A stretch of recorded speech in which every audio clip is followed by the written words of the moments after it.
Hi, everyone. My name is Millie Rodriguez, and I am a PhD candidate in special education at Penn State. I'm so excited to be a part of the First Gen Student Support Summit and appreciate the work this office does to support First Gen students. Today, I'll share a little bit about myself, outline the challenges that I'll be discussing, introduce key theoretical frameworks, reframe imposter syndrome, examine the hidden curriculum, rethink engagement, and provide practical strategies for institutional change. I think it's really important to share my positionality. I am a daughter, a sister, an aunt, a cousin, Latina, educator, advocate, and most importantly, mom. My lived experiences, especially how I grew up and raising my child with autism, there in the middle picture with the orange t-shirt, really shaped my work. I was identified as gifted in elementary school, and my processing and socialization challenges were overlooked because I was seen as a good, quiet kid. In other ways, with my socialization, I felt really growing up like I wasn't sure where I fit in. My place in my family, in other words, my relationship with my parents and my siblings felt weird. I didn't know what others in general expected of me, and as far as how to act or what to say, so I just didn't have many deep friendships either. This sense of not fully belonging shaped my undergrad experience at Penn State and informs my research today. My research now focuses on supporting twice exceptional students, those who are both gifted and have a disability, by addressing the barriers they face. As a first-gen Penn State student myself and longtime mentor to Penn State first-gen students of color currently and in the past, I've seen firsthand where we sometimes fall short in truly supporting our marginalized students. This presentation is about moving beyond awareness to actionable change. I'll be speaking in generalities, so I hope you'll receive it as offering challenges rather than critiques. I want to start with a question. Have you ever walked into a space and immediately felt like you weren't supposed to be there? Maybe it was a fancy restaurant with too many forks, or a meeting where everybody seemed to know each other, or spoke in a secret language of acronyms and jargon. When I went to France last November, I felt that way. I didn't expect to go, it was a last minute decision. So I didn't and still don't speak French. Every interaction reminded me that I was an outsider. Now imagine feeling that every day on college campus. I can't explain how much of an eye-opening experience it was for me. That experience really gave me a glimpse, a very minuscule understanding of how immigrants coming to the United States must feel othered. But it wasn't an entirely new feeling for me. I felt the same way as a first-generation college student when I stepped onto Penn State's University Park campus in the late 90s. And this is still the reality today for many first-gen students, especially those at the intersection of multiple marginalized identities. What I didn't know then, but I have come to understand now, is that this experience is best captured through the Borderlands theory, which Gloria Anzaldúa describes as existing in a liminal space, neither fully belonging to one world or another.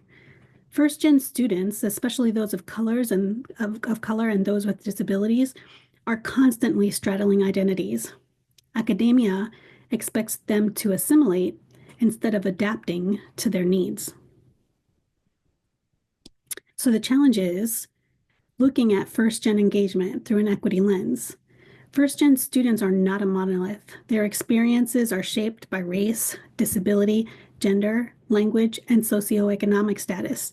Yet we use a one-size-fits-all approach to engagement.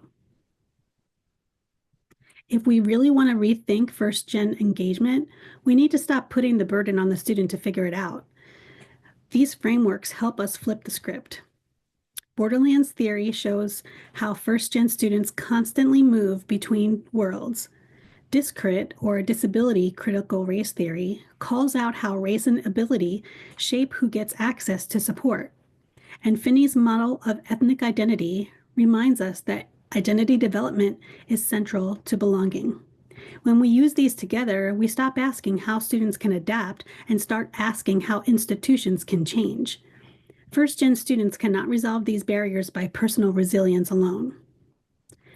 To expand on Finney's model of ethnic identity development, I would like to share what the 3 stages of identity are, because it is so important to understand how to help first-gen students' sense of agency.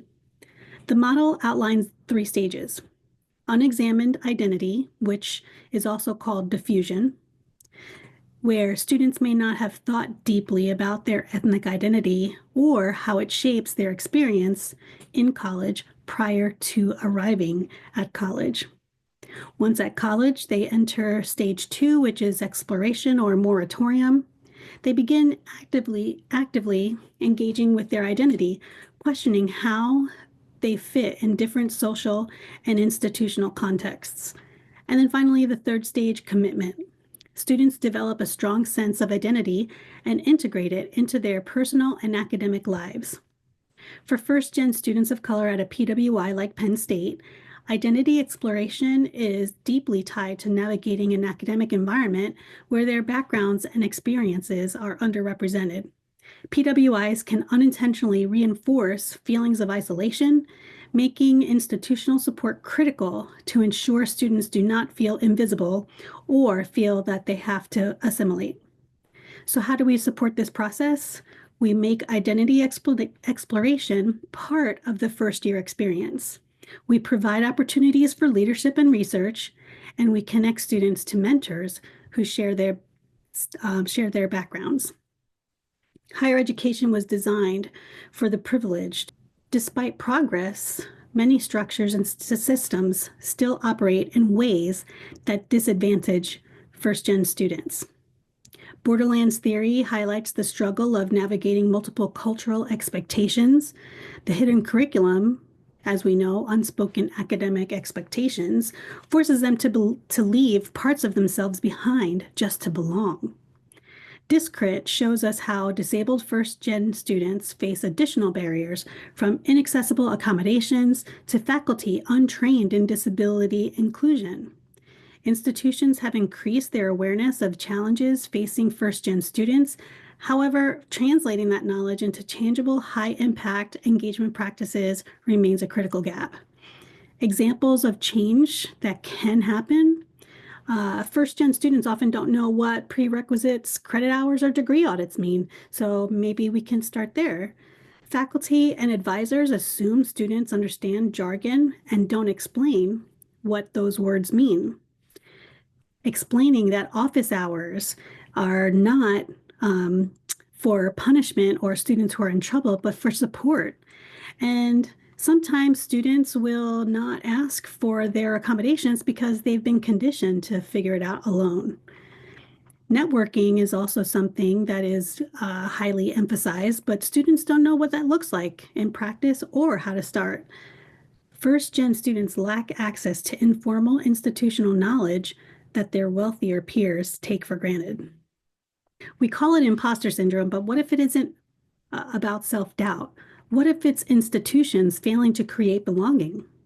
First-gen students are constantly told, "You belong here," but it's about proving it through policies, practices, and funding. What happens if that doesn't happen? Well, students are left to feel like they are the problem. And that's where Discrit comes in and helps us reframe the issue. It shows us how institutions pathologize difference. First-gen students are expected to overcome systemic obstacles that wealthier, more privileged students never even encounter. The burden is placed on the students to adjust, to work harder, to seek help, rather than on the institution to remove the barriers in the first place. Schlossberg's theory of marginality and mattering highlights the importance of students feeling like they truly matter to their institution. When students feel marginalized, they disengage. When they feel valued, they persist. In other words, feeling like an outsider isn't a personal shortcoming. It's a direct result of the institutional structures that fail to show students they matter. This is not imposter syndrome. This is institutional exclusion. So what can we do? We can go beyond "you belong here" messaging and create relationships that reinforce mattering. Challenge the hidden curriculum. Think about how often first-gen students hear these solutions to structural problems. You just need to be more confident. Maybe if you attended more events, you would feel like you belonged. Have you tried mindfulness or have you gone to CAPS? If we really want first-gen students to feel like they belong, we need to stop telling them to fix themselves and start fixing the institution that excludes them. First-gen students aren't failing to belong. Institutions are failing to include them. So how does institutional exclusion manifest? We have academic gatekeeping, which are things like standardized tests, the SAT that is coming back into admission processes. They were created to sort students, not measure intelligence. They disproportionately disadvantage first-gen students from low SES backgrounds. I didn't even know what the SAT was when I took it, and I flunked miserably.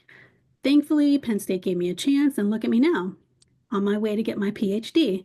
Imagine how many other students are denied opportunities because of rigid admission policies.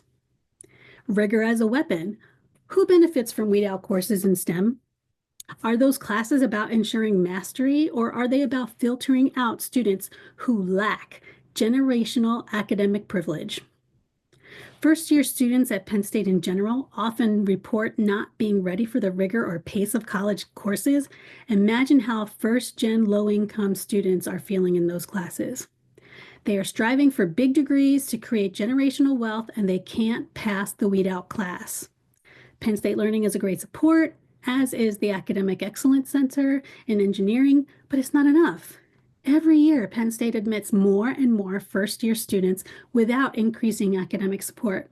If we care as much for our first-year and first-gen students' success as we do about football, this institution would be even more respected. We also have rigid degree timelines as institutional exclusion.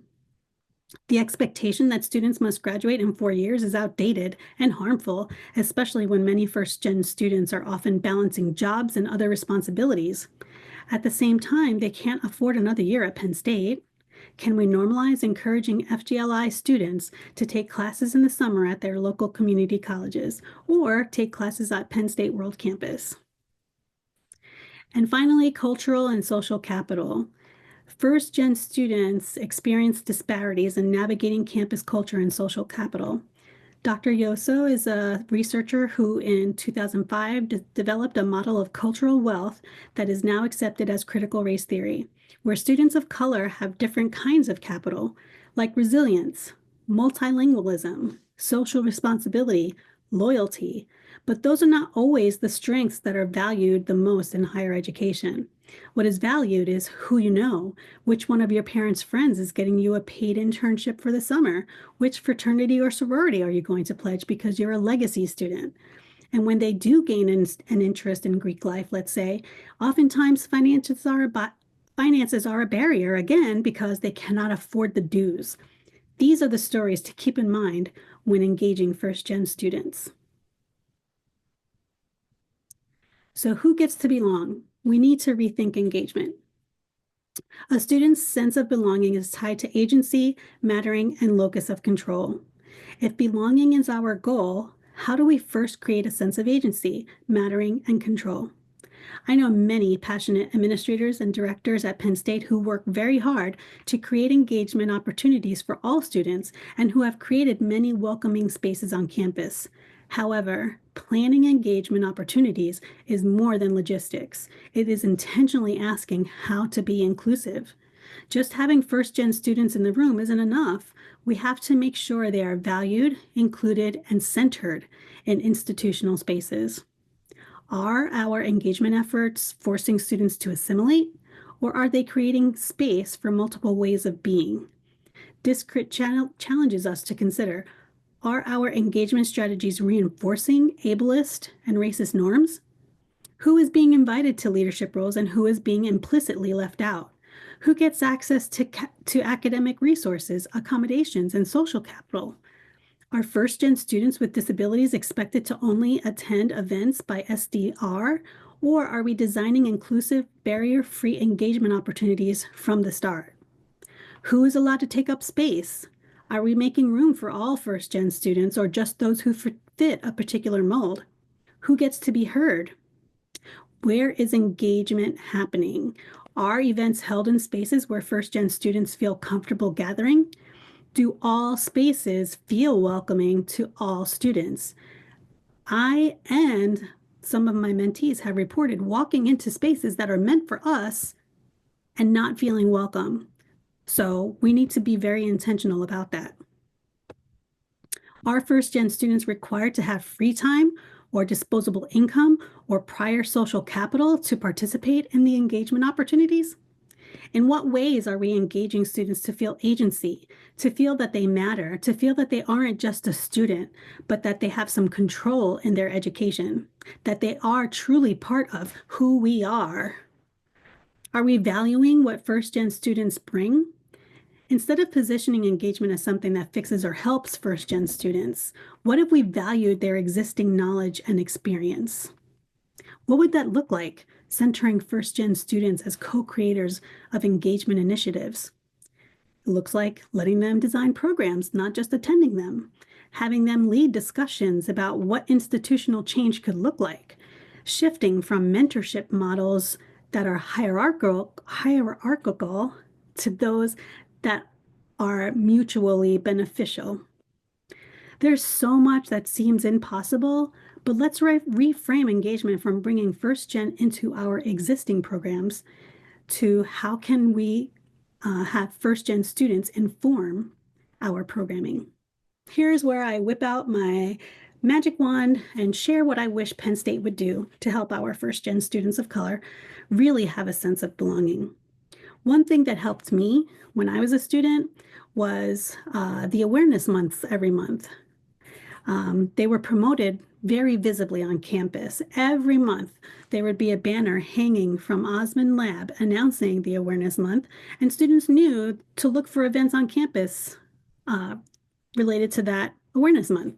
And with first-year student populations growing every year, many first-gen students are left navigating an increasingly complex and fragmented support system. Discrit demands that we challenge the assumption that all students have equal access to resources. The expectation that students should just ask for help ignores the reality that first-gen students often don't even know where to start. Borderlands theory challenges institutions to create bridges and not barriers, ensuring that students don't have to find their way alone. The good news? We can fix this, but it takes more than just good intentions. We can't do everything, but we can do some things. Here is what real actionable change can look like. Dismantling the hidden curriculum. Make expectations explicit and create structured opportunities to teach institutional navigation. Hidden curriculum like financial aid and work study. Many first-gen students and their families don't understand the FAFSA or work study payment processes. And for Penn State as an institution, rethink financial aid models, make aid more transparent, prioritize need-based funding, and encourage alumni to fund scholarships instead of buildings. Gatekeeping rigor, I talked about that before. Gatekeeping in high-fail courses, first-gen students are pushed out of these rigorous programs due to a lack of support. So the fix is invest in academic support services, rethink rigor as inclusion instead of exclusion, and increase tutoring and support, especially in these high-fail weed-out class courses. And expand academic coaching, not just tutoring, but time management, study skills, etc., peer mentoring, and proactive advising. Institutional engagement and leadership barriers. First-gen students are less likely to pursue leadership roles because they assume they aren't qualified. Greek life, research opportunities, and leadership positions often require social capital or finances. So how do we fix that? Normalize first-gen leadership pipelines and eliminate financial barriers for participation. As mentioned before, build mentorship networks that reflect students' identities, create structured mentorship programs, and prioritize connecting first-gen students with alumni, faculty, staff, and peers with similar backgrounds, expand collaboration between offices and programs like Fast Start, and create tiered mentorship programs, perhaps, like faculty student, upper class student, and first-year student, staff and student, etc. Fund and institutionalize support programs. Shift first-gen initiatives from optional programming to institutional priorities and create first-gen specific bridge programs, resource fairs, career networking. Can we do more than the overwhelming NSO and beginning of the year resource info dump? Can we build intentional events where first-gen alumni are invited not only to network, but also give advice and host those events in first-gen and affinity spaces? The Chaikin Student Success Center is an amazing office for first-gen students of color, but how many of them know about that space? This could be part of the institutional priorities I just mentioned. And then shift from helping to listening. Paulo Freire and Bell Hooks talk about critical pedagogy that is not top-down, but co-created. So we can engage first-gen students to be co-creators of knowledge and campus culture. Instead of relying only on academic research or assuming what they need, survey first-gen students and families directly. What do they actually need? If we're serious about first-gen student success, we need Penn State to institutionalize ways to help first-gen students explore and affirm their identity in college, to demonstrate that they matter, to move from figure it out to making success accessible. This crit reminds us that institutions often reinforce inequities under the guise of neutrality when they say, this is just the way things have always been done. But if a system wasn't designed for equity, maintaining the status quo is a choice. So my final thought, belonging is a right, not a privilege.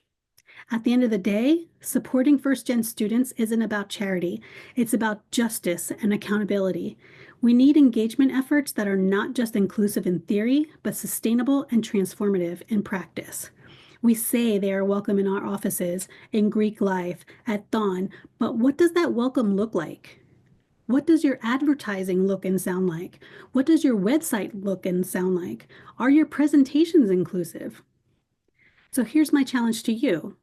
Before you leave this summit, think about one concrete action you can take today, whether it's revising how your office engages first-gen students, making syllabi more transparent, asking if they're familiar with the jargon that you're using, or thinking of them when it comes to leadership opportunities where they don't typically see themselves represented. Ask yourselves, who is missing from the table? Whose voices aren't being heard? What is one institutional practice you can change today to ensure next year's first-gen students don't just survive, but thrive? Remember that belonging is not a privilege, it's a right. And first-gen student success isn't about helping them catch up. It's about breaking the mold entirely. Thank you so much for joining me today. I can't wait to see what Penn State can build together.